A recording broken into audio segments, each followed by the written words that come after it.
Former parliamentarian Banis Roberts breaks gender barriers, becoming the country's first female permanent representative and ambassador to the United Nations. Police intervene with a special program to curb deviant behavior at high school level. And 8 days before Child Fund Caribbean shuts its doors for the last time, Dominicans are being reassured that the future of child welfare in this country is in good hands. I am Julian Morris with the Channel 5 News. The details after this.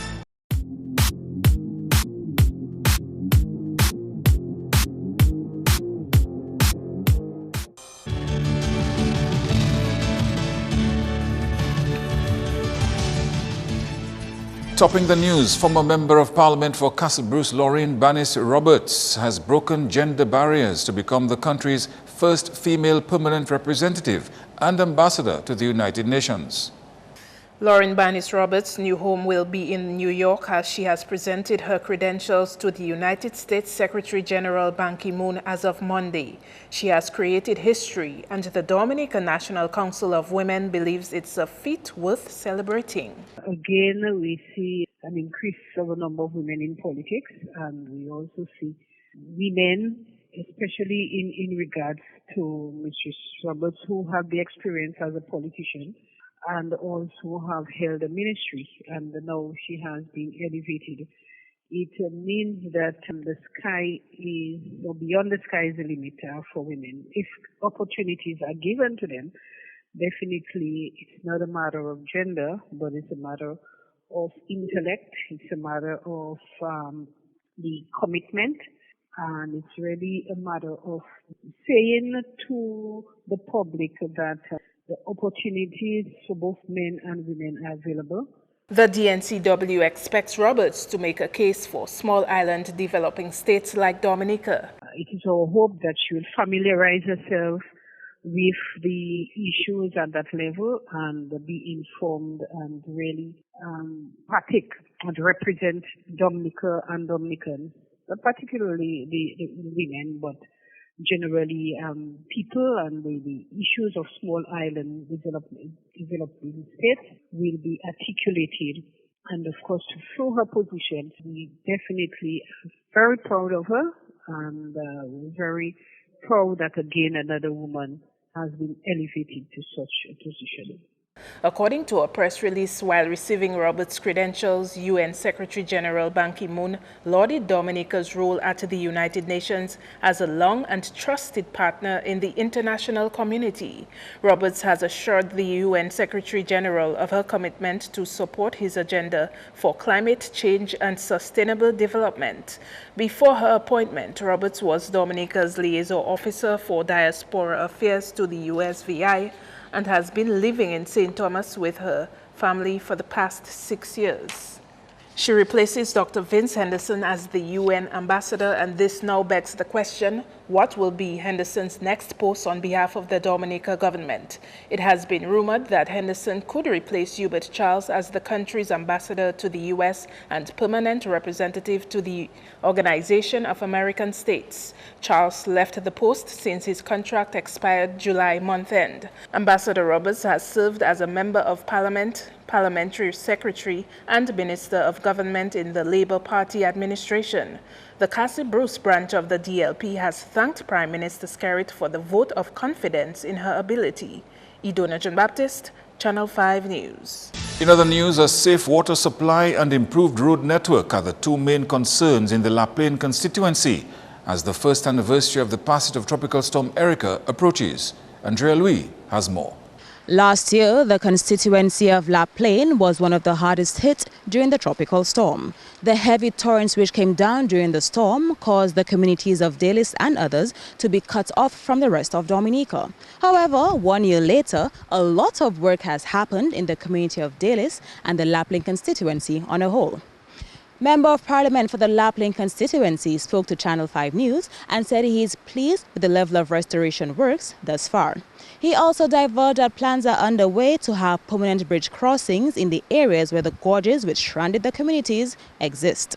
The long-term plan is to ensure that we put in permanent bridge crossing, and in fact, we have already advertised for designs both internally and externally, for the construction of a bridge crossing, a permanent bridge crossing in the Bwetika area.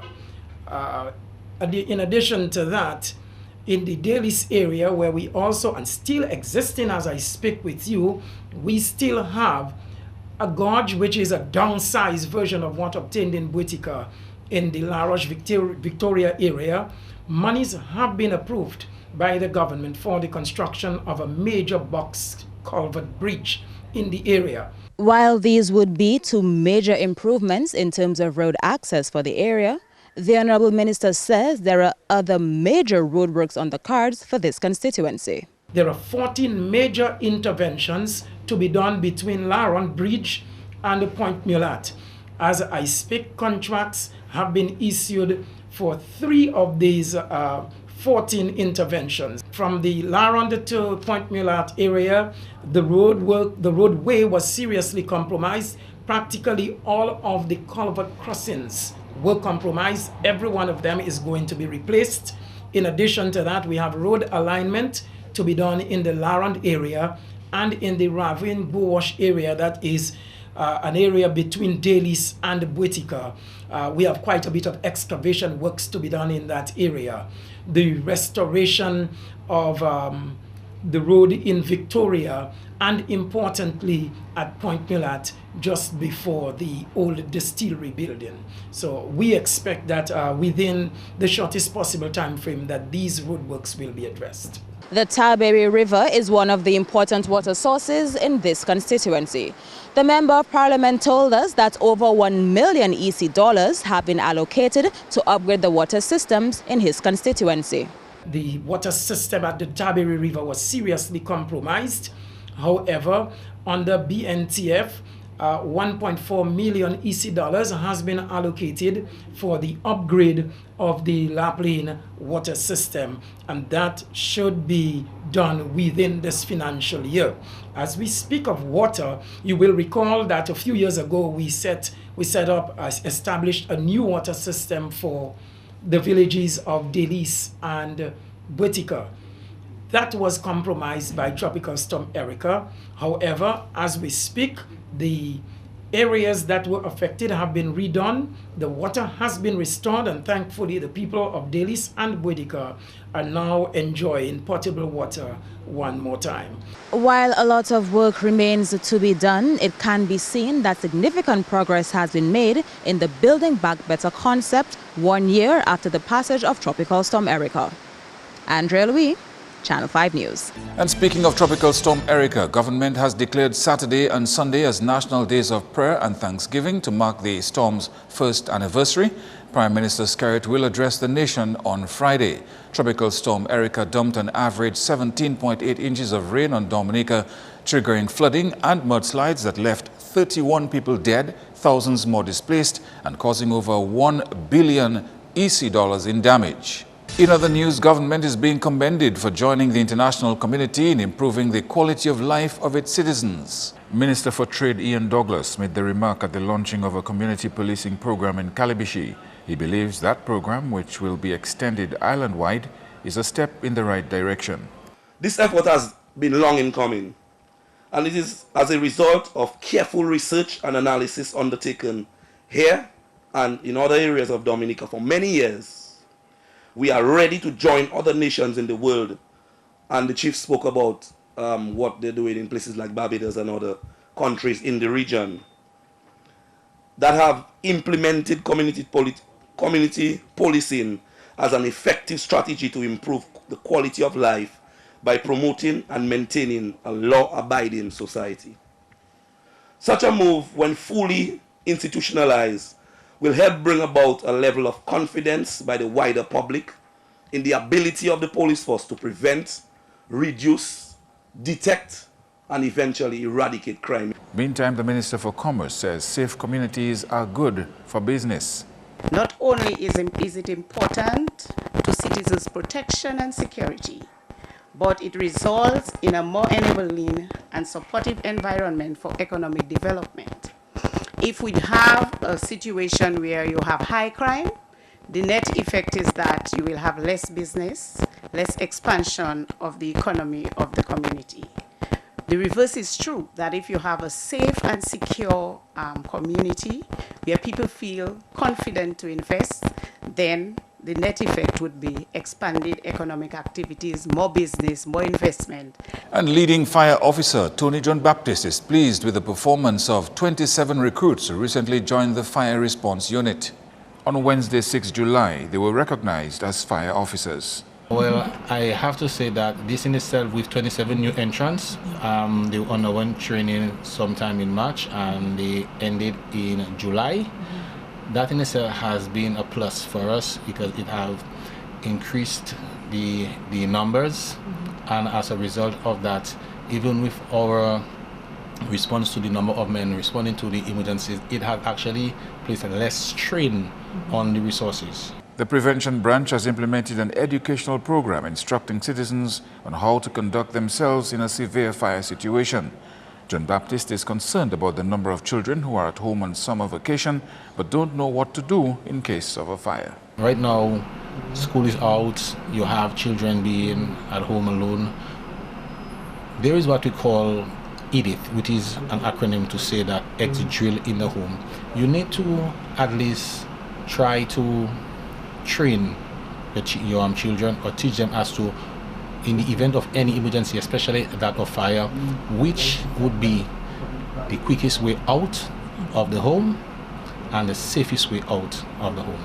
So EDIF stands for exit drill in the home. This is Channel 5 News. More news coming up.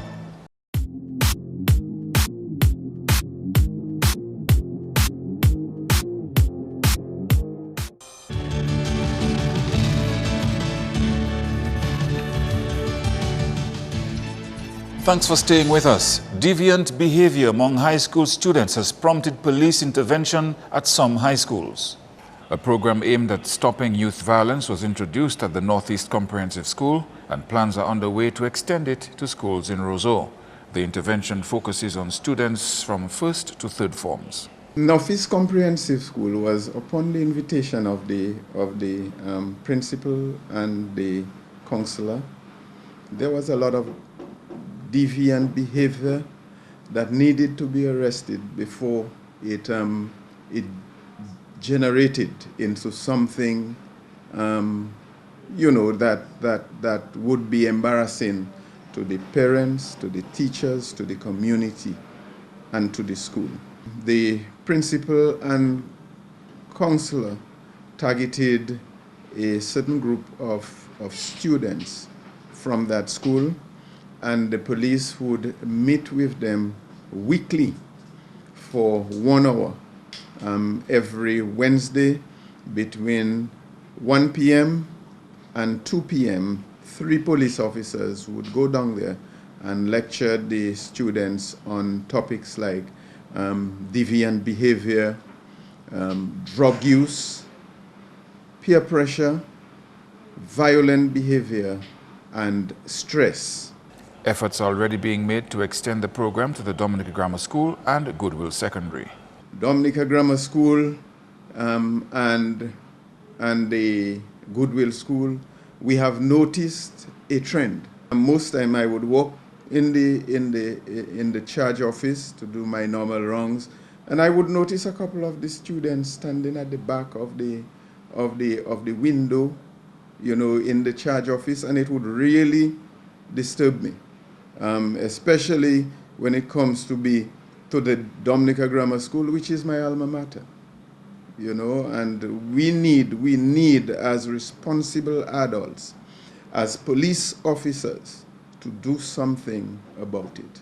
Since there's been encouraging feedback from the outreach activities at the Northeast Comprehensive School, Superintendent Williams says the intention is to assess and resume the program there when school reopens. And 2 students are now better equipped for the upcoming school term after receiving scholarships for being top students at their former schools. They are Banis Roberts of the Isaiah Thomas Secondary School and Garner Harris of St. Mary's Academy. Director of Whitco Inc., Eliud Williams, says this is an initiative of Whitco Inc. and Whitco Development Institute. Originally, we envisioned that these 2 scholarships would be offered annually for 3 years. Mrs. Samuel, I'm pleased to tell you, and Mrs. homes, that because the response was so good from both the community and the Henry family, we will now offer the scholarships for 5 years annually, that is from this year through to 2020. He explained that the purpose of the scholarship is to allow students to pursue higher education at an institution which is rapidly gaining significance and importance locally and regionally. Principal of ITSS Shirley Samuel spoke highly of Roberts. She is well behaved and has great leadership qualities, which she displayed as she actively held the position of prefect. I know Veda is very grateful for this scholarship, and being a hard worker, I have no doubt that she will exert herself to receive excellent grades. 4. Great point. Right, Veda? Meanwhile, Principal of SMA, Thomas Holmes, said the school has prepared the young males for job environments. But for you, you're coming there before you reach the workplace, you will be expected to do well. Let the sponsors of your scholarship say that, oh, we would like to make it 10 years, instead of 5 years, because this young man has done so well. So let us work on that. Many people have helped in your education. However, we must acknowledge the fact that we need continued teacher commitment and dedication. Teachers must always keep on task, and we expect that at SMA, and make the sacrifices when necessary. That's how our boys are going to attain this achievement and success. Here's what some of the recipients had to say. I would like to say thank you to Whitco Inc. for sponsoring this scholarship, because, to be honest, everybody has financial difficulties. But before thanking you, I should thank God, because I know if it wasn't for him, I would not be standing here receiving this and topping my grades. I would like to thank you for giving me this scholarship, because I couldn't do it on my own. I had the support of my mother, my principal, my teachers for pushing me.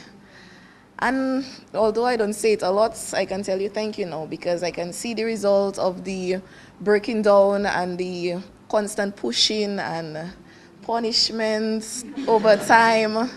Everything, I see in it now, and I am so grateful for this help, because it is tremendous, and I am going to do my best in college. I'd like to thank the management of Whitco Inc., SMA staff, parents, supporters, and everybody who made it possible. I believe that was the first scholarship you all were giving to students from straight out of high school. I was wondering when I just came into 5th form how well I was going to do, because the expectation from everybody wasn't too high, I must say. Wasn't too high. I just started picking up, doing well. So they were just wondering if you would be able to pull it off for CXC and how you would do. But I'd like to thank my teacher, Mr. Jackson, Mr. Thomas, and Mrs. Cesar. The scholarships were made available in memory of the late Elkin B. Henry. And while Child Fund Caribbean will no longer be operating in Dominica come next week Thursday, its officer in charge is reassuring Dominicans that the future of child welfare and protection is in good hands. During an interview with Channel 5 News, the officer in charge revealed that 2 institutions will be taking up the role of protecting the country's children. What's going to happen is that the partners we were working with, the West Dominica Children's Federation and the East Dominica Children's Federation, they will continue. We give them the majority of our things so that they can keep working. Some of them have already applied for grants, so that's in the pipeline, waiting for responses from donors. One of them, East Federation, is going to be constructing a crowdfunding campaign online to bring in money for the child assault prevention program. The East Federation is also going to be the official host, so we transferred that ownership to them to run the RCP program, the Roving Caregivers program. And we've communicated that to the National Bank, who is one of their biggest contributors, and to the government. Several of the key projects started under Child Fund Caribbean will continue under the work of the federations. So the 3 most certain ones are the RCP program, which they're on their 12th year now. And we've kept it like that because of Child Fund, because of the bank, because of the government. In some countries, it died down for a while. Then the child assault prevention, which was the new thing we piloted last year. Now we already done 13 schools, and Dominica has a lot of schools, so we need to do a lot of schools each year. The third one is the child-friendly schools, where they used to support a lot of schools with different things: school feeding, learning materials, their school gardens, the agriculture program for schools, greenhouses, etc. Apart from these three primary projects, the East and West Children's Federations will be looking to start and continue some of their own ventures. And then the federations will decide to, they'll analyze their situations of the families in their areas and decide what other programs they want to bring on and what donors and support they're going to get to help them do that. The East has had a consultant working on grants, multi-year grants, to bring in money for these programs as well. So we're in a stage where we're supporting them to finish processes with us, but to start processes of bringing in funds for themselves. As for the future of this child rights advocate, Jelena herself, that remains to be seen. I'll be looking for good employment. You know, we would want things that benefit us both financially, but also like fulfill you as a person and your career and so on. So I don't know yet what will happen in terms of work, but what I know I want in the near future. So I want to do a master's to specialize as well in child protection and development. So I have to take a rest, empty my brain, and then see how I can put everything together. Well, that's news. Kenny Williams is next with your sports highlights.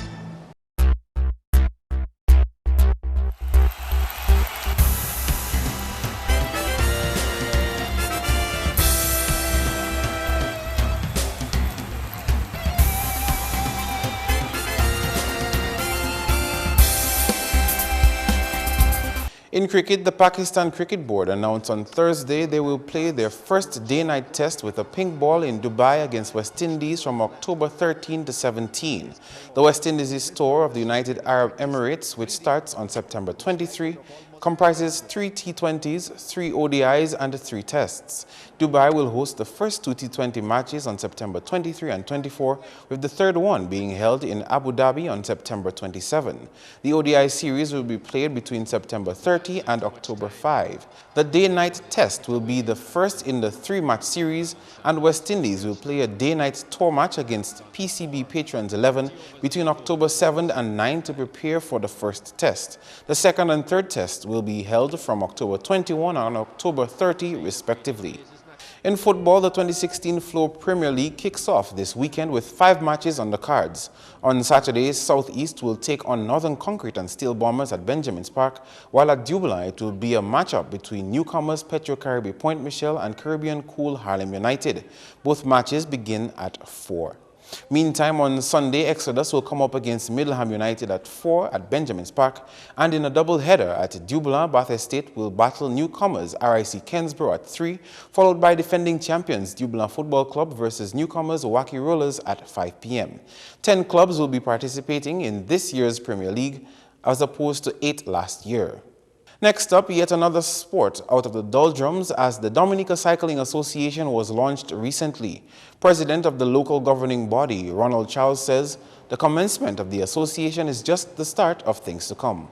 The main aim of the organization for now is to ensure that cycling gets to the next level in Dominica. But more importantly, we want a lot of our young people to get involved in it, and that is what we're looking forward to. One of the things that I must make mention of is that we are now affiliated with the UCI. The UCI is the cycling governing body of the world, and once you're affiliated with that association at that level, we were very happy to have received the correspondence endorsing us. He says one of his goals as president is to have Dominica being represented at the Olympic Games in cycling. We're really looking forward to ensuring that not only that we look at it from a local perspective to build the association and to get cycling on its feet, but we're looking at it that one day me and you could probably sit back and see one of our youngsters in the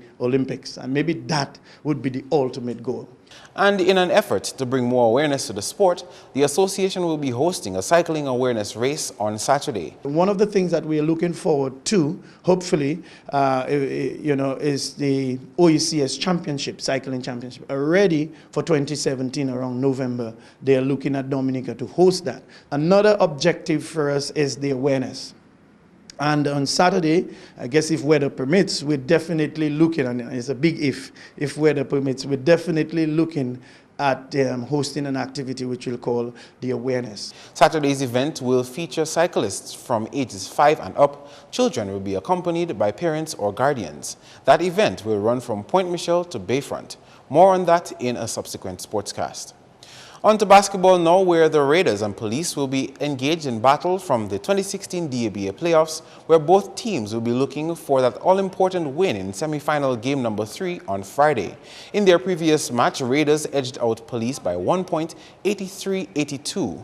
However, PSC will not go down without a fight and will be putting on their best performance against the league leaders. That match is carded for Portsmouth at 8 p.m.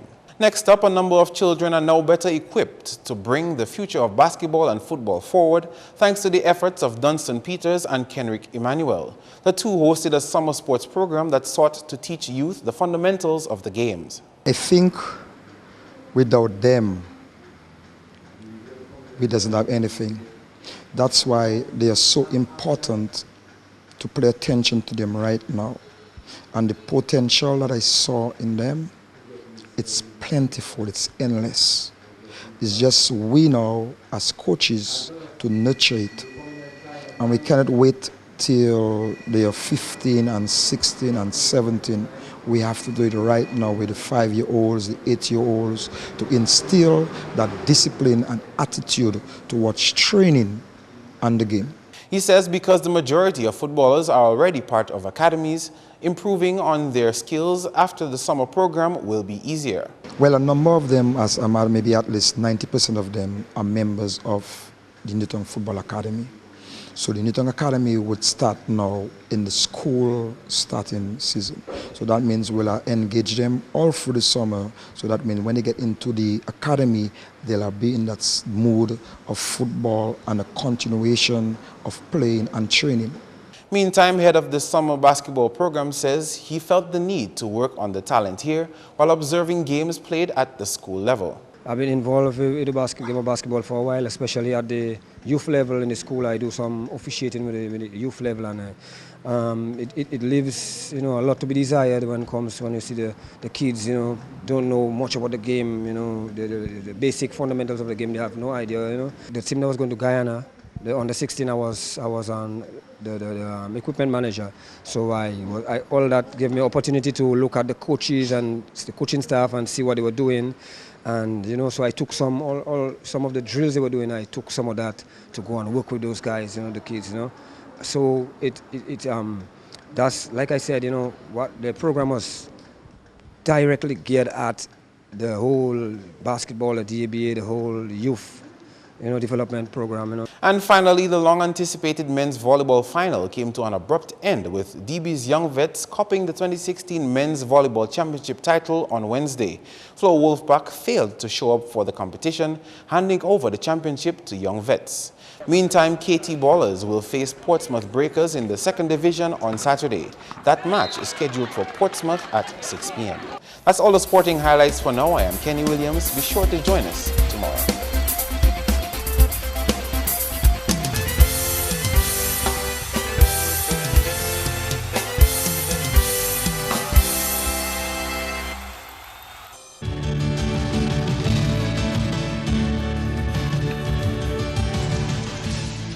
Your weather report is coming up next. Good evening, Dominique, and welcome to tonight's weather broadcast. I'm your presenter, Marshall Alexander. We begin by taking a look at earlier infrared satellite imagery and what it showed. This area of convection due to weak unstable conditions following the passage of a tropical wave. Now taking a look at earlier visible satellite imagery and what it showed. Multi-layered clouds across Dominica today, and this resulted in mostly cloudy skies. Now taking a look at earlier radar imagery and what it showed. Some shower activity across Dominica during the afternoon. Tonight's weather is expected to be mostly cloudy with scattered showers and possible isolated thunderstorms. Persons in areas prone to flooding, landslides, and falling rocks are advised to exercise some caution. Tomorrow's weather is expected to be partly cloudy to cloudy with some scattered showers. Sea conditions are expected to be moderate in open water with waves peaking near 7 feet. For the next 3 days, partly cloudy to cloudy skies with some scattered showers can be expected on Friday and Sunday, with fair to partly cloudy skies with few scattered showers expected on Saturday. The rest of the Caribbean, partly cloudy to occasionally cloudy skies and isolated thunderstorms can be expected across the region tomorrow due to weak unstable conditions. Our international cities forecast: partly cloudy skies expected in New York and London, some thunderstorm activity expected in Miami and Caracas, with clear skies expected in Beijing. Sunrise tomorrow will be at 5:52 a.m. and sunset will be at 6:22 p.m. Please remember that we are in the hurricane season. For more information, you can call the weather hotline at 447-5555 or visit the website at weather.gov.dm. Thanks for viewing. Have a good night.